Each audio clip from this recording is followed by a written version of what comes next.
ନା କହିଲେ କମଳା ନାୟକ। ଟିକେ ହାତ ତଳୁ କରିଦେଉନାହାନ୍ତି।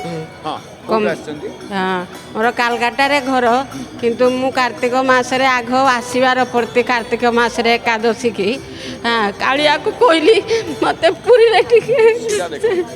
ପୁରୀରେ ଟିକେ ସ୍ଥାନ ଦିଅନ୍ତୁ ବେଲକୁ ଆଜି ପୁରୀରେ ବାସ ଖଣ୍ଡେ ଦେଇଛନ୍ତି। ମାଟି ତୋଟାରେ ରହୁଛି, କୁହନ୍ତୁ। ମାଟି ତୋଟାରେ ରହୁଛି। ମୋର ପିଲାମାନେ 2ଟା ପୁଅ, ଗୋଟିଏ ଝିଅ। ଦୁଃଖ କଷ୍ଟରେ ଚଳୁଛନ୍ତି ସମସ୍ତେ। ଆଉ ଜଗନ୍ନାଥ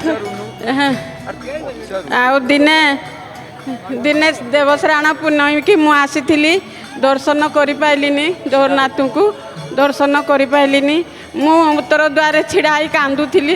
ଜଣେ ଲୋକ ଆସିଲା, ଲମ୍ବା ହେଇକିରି ବ୍ରାହ୍ମଣ ଆସିକି ମୋ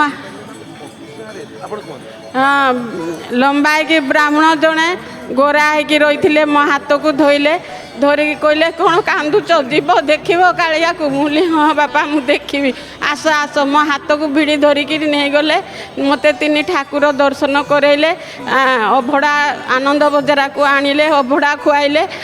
ଯେଉଁଠୁ ନେଇଥିଲେ ସେଇଠି ନେଇକି ମୋତେ ଉତ୍ତର ଦ୍ୱାରରେ ଛାଡ଼ିଦେଲେ। କହିଲେ ମା ଯାଇପାରିବ? ମୁଁ କହିଲି ହଁ। ତ ମୁଁ ଅନଉଛି, ଜୁହାର କରି କ'ଣ ଅନଉଛ? ନା ମୁଲି ମୁଁ ତୁମକୁ ଦକ୍ଷିଣା ଟିକେ ଦେଇପାରିଲିନି, ହଉ ତମେ ଫେରେ ଆସିଲେ ଦକ୍ଷିଣା ଦେବ ବୋଲି ମୋତେ କହିଲେ। ଏଇ ଆମର ଅନୁଭୂତି।